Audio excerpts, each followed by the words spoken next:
first जिन्दगीको पहिलो salmon fillet हैन गुड ल लेट्स गो नाइस क्लासमा ल हड्डी पुरै आयो यहाँसम्म आयो आयो ल तलसम्म गयो नि होइन हड्डी नाइस ल राम हड्डीतिर पऱ्यो क्या भरत हेर्नु त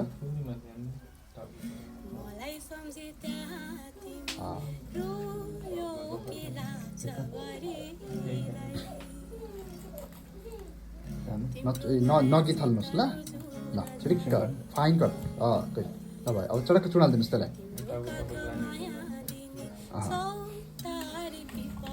चटक्क चुडालिदिनुहोस् ल ल बास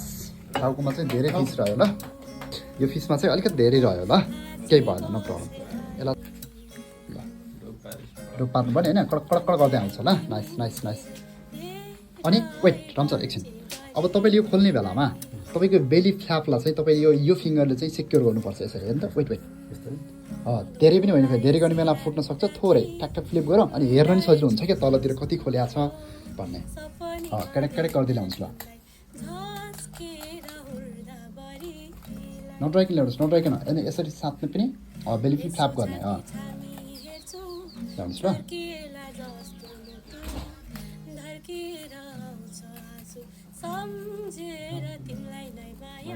ल्याउनुहोस् ल्याउनुहोस् तल नाइफलाई यस्तो भन्नुहोस् हजुर थोरै त्यस्तो त्यस्तो गरेर पनि काट्दै आउनुहोस् ल गुड माथि आयो तल लानुहोस् तल जति सक्नुहुन्छ तल लानुहोस् हड्डीसँगै काट गरोस् तल लानुहोस् गुड अब यहाँ चाहिँ वेट अब यहाँ चाहिँ हामीले यहाँ पाल पार्छ थोरै काट्नुहोस् थोरै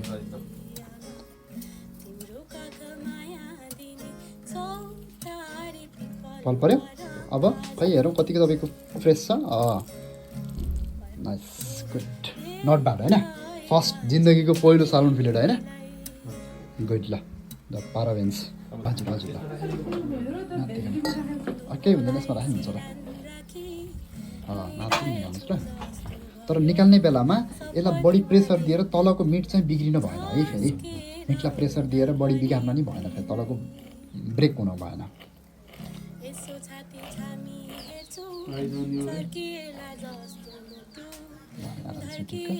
यो भागको निकाल्नु सर्लक्क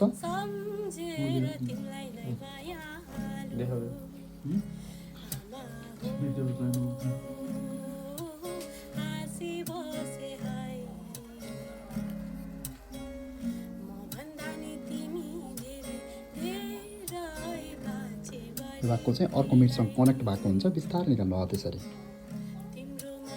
सर र वान टाइममा निकाल्न सकिन्छ सर र तान्नुहोस्